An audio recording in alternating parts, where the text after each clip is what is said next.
Today, we will start with a story taken from the book of Jonah. It is a book of the Nevi'im, or prophets, in the Tanakh, or Hebrew Bible, as well as in the Old Testament of the Christian Bible. The main character of the story is Jonah, who was an Israelite. Do you know what an Israelite is? An Israelite is a citizen of an ancient Hebrew nation, which is now the country called Israel. Jonah was a wise man who believed in and prayed to God. He was willing to help others. People trusted and respected him and asked his advice. Because of his pure and kind heart, God also trusted him and asked him to carry out his work.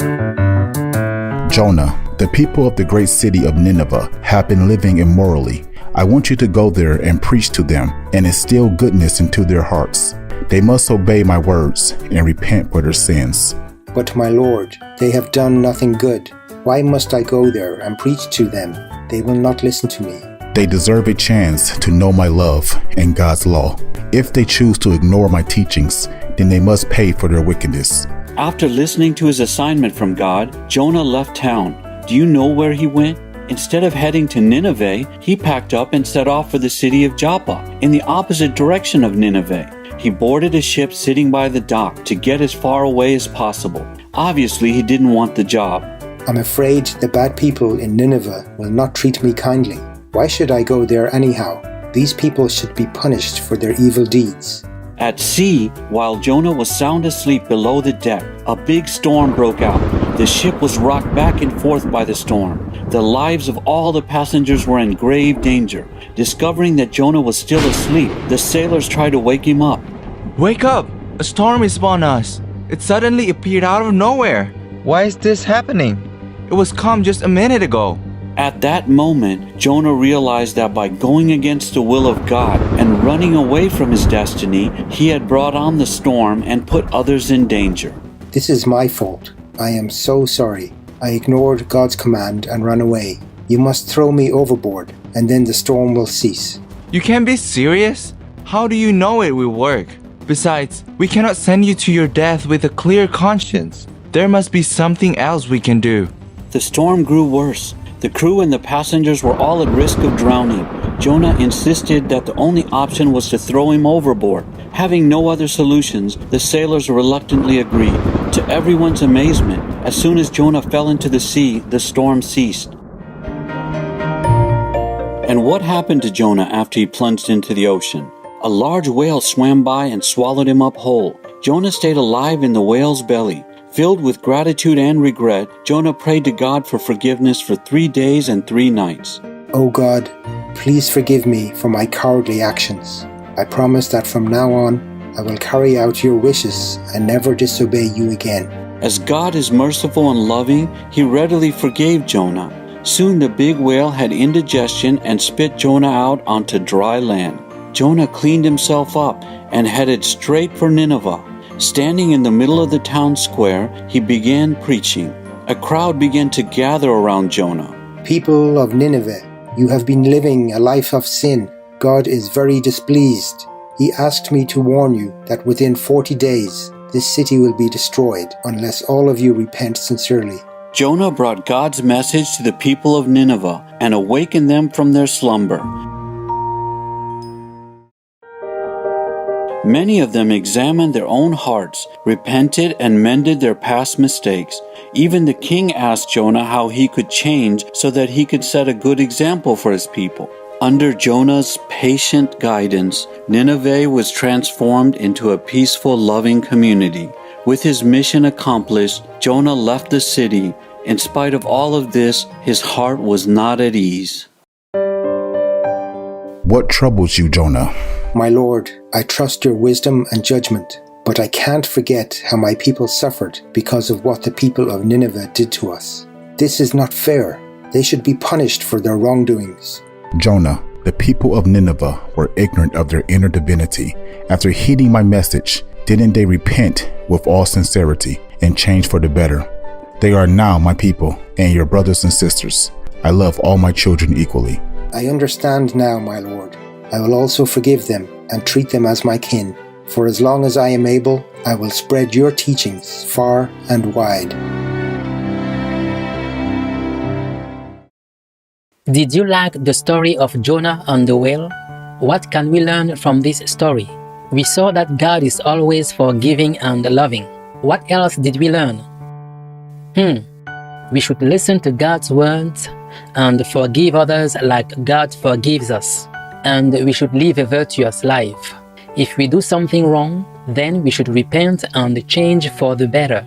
In the story, if the people of Nineveh hadn't heeded Jonah's words and continued with their old way of life, they would have reaped bad consequences. Our beloved Supreme Master THANH Hntem explained the law of cause and effect in a lecture in Singapore.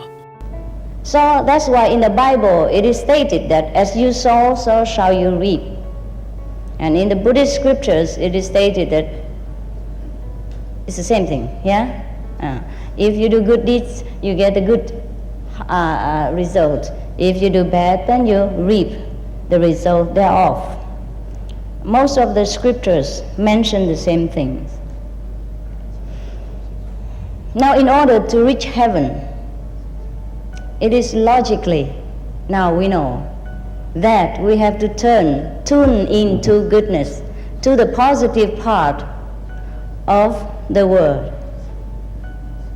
And the more we step into goodness, the nearer to goodness, the more we emerged into this heavenly quality, the more we are near to heaven. Negative force may exist in our neighborhood, but they will not affect us.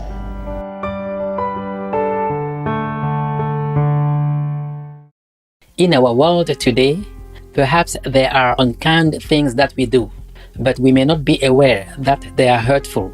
Let's think for a moment. This year, because of the spreading of coronavirus, many schools are closed and children have to stay home. Things are not as they should be. How did this happen? COVID-19, a coronavirus, comes from eating animals. And there are many other kinds of diseases that are transmitted from animals to humans, such as swine flu or H1N1, bird flu or avian influenza, SARS, MERS, and Ebola. Can it be that humans are receiving the consequences of raising and eating animals for food? Let's look at a video together called Animal Equality. Warning: you might find the content herein disturbing, but the truth must be revealed. Some people think this is what a farm looks like. But this is not the reality.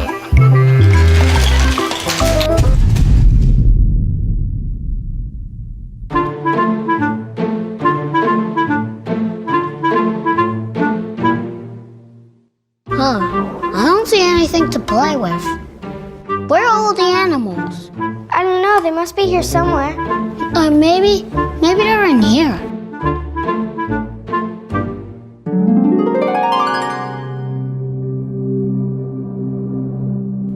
Most chickens raised for their flesh never get to feel the sun on their backs or scratching the earth. Because they have been bred to grow as big as possible, as quickly as possible, their hearts and bones cannot cope. This means heart failure is all too common, and their legs may break beneath them. Hens, kept for their eggs, are usually crammed four to a cage, unable to even stretch their wings. This is where they spend their whole lives. And what about pigs? Those smart, sweet, and social animals. Many U.S. states still permit the use of gestation crates, which confine sows throughout each 16-week pregnancy. In desperation, these mothers go through the motions of nest building, but it is utterly futile.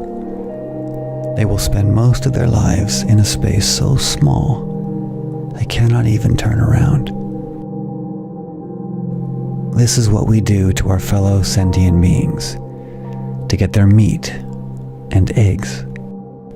Factory farming goes against American values. I don't want to play with this anymore. Me neither.